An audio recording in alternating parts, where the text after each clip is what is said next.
This channel does not promote any violent, harmful, or illegal activities. All content provided by this channel is meant for an educational purpose only. দীঘার জগন্নাথ মন্দিরের সামনে পুরীধামে জয়ধ্বনি শুভেন্দু অধিকারীর। বিভিন্ন হিন্দু সংগঠনগুলির ডাকে রবিবার দীঘায় অনুষ্ঠিত হয় হিন্দু ঐক্য যাত্রা।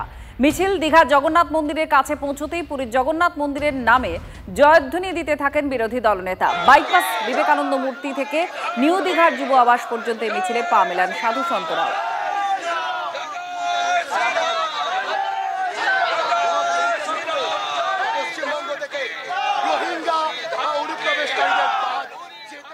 কনিষ্ক মাইতি আমাদের প্রতিনিধির সঙ্গে আছেন। কনিষ্ক, কি বললেন শুভেন্দু অধিকারী যেভাবে ঠিক যে জায়গায় তিনি পুরীর জগন্নাথ মন্দিরের জয়ধ্বনি দিলেন, কিছু কি বার্তা দিলেন?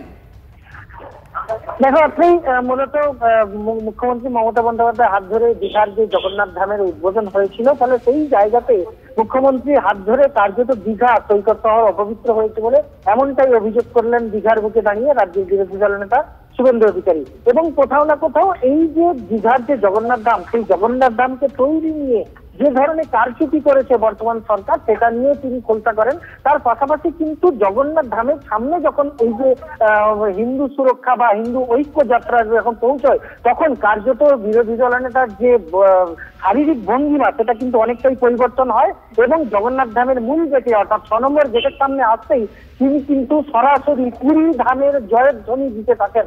এবং পুরো জগন্নাথ মন্দিরের যে প্রিন্সেস রয়েছে, অর্থাৎ জগন্নাথ ধামের 6 নম্বর গেট থেকে শুরু করে একদম জগন্নাথের যে ফাঁড়ি পর্যন্ত, সেই পর্যন্ত শুভেন্দু অধিকারী তিনি কিন্তু পুরী ধামের জয় স্লোগান দেন। এবং পাশাপাশি কিন্তু একাধিক বিষয় নিয়ে রাজ্য সরকার এবং তৃণমূল কংগ্রেসকে আক্রমণ শানিয়েছেন বিরোধী দলনেতা শুভেন্দু অধিকারী।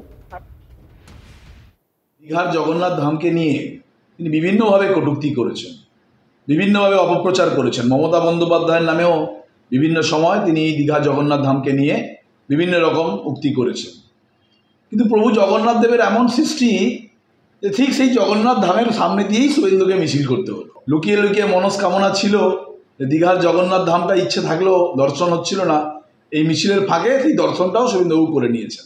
বাংলায় দাঁড়িয়ে যেখানে একটি জগন্নাথ মন্দির তৈরি হয়েছে, মহাপ্রভু প্রতিষ্ঠা হয়েছে, সেখানে দাঁড়িয়ে তার সামনে দাঁড়িয়ে পুরীর জয়গান গাইছেন। এটা সমগ্র বাংলার অপমান, বাঙালির অপমান।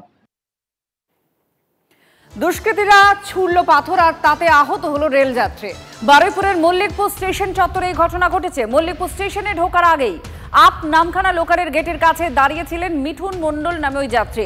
হঠাৎই বাইরে থেকে ছোড়া একটা পাথর তার মুখে লাগে। আহত অবস্থায় হরিহরপুর ব্লক প্রাথমিক স্বাস্থ্য কেন্দ্রে তাকে ভর্তি করা হয়।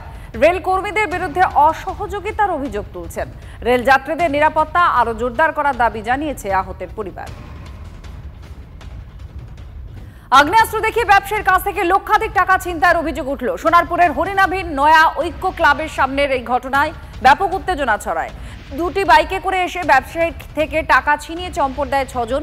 ব্যবসায়ীর চিৎকারে দুষ্কৃতীদের পেছনে তাড়া করে স্থানীয় কয়েকজন যুবক। সোনারপুর চৌহাটি মোড়ে দুষ্কৃতীদের ধরে ফেলে তারা। এরপরেই টাকার ব্যাগ ফেলে পালায় দুষ্কৃতীরা। ঘটনাস্থলে পৌঁছে টাকার ব্যাগ উদ্ধার করে সোনারপুর থানার পুলিশ।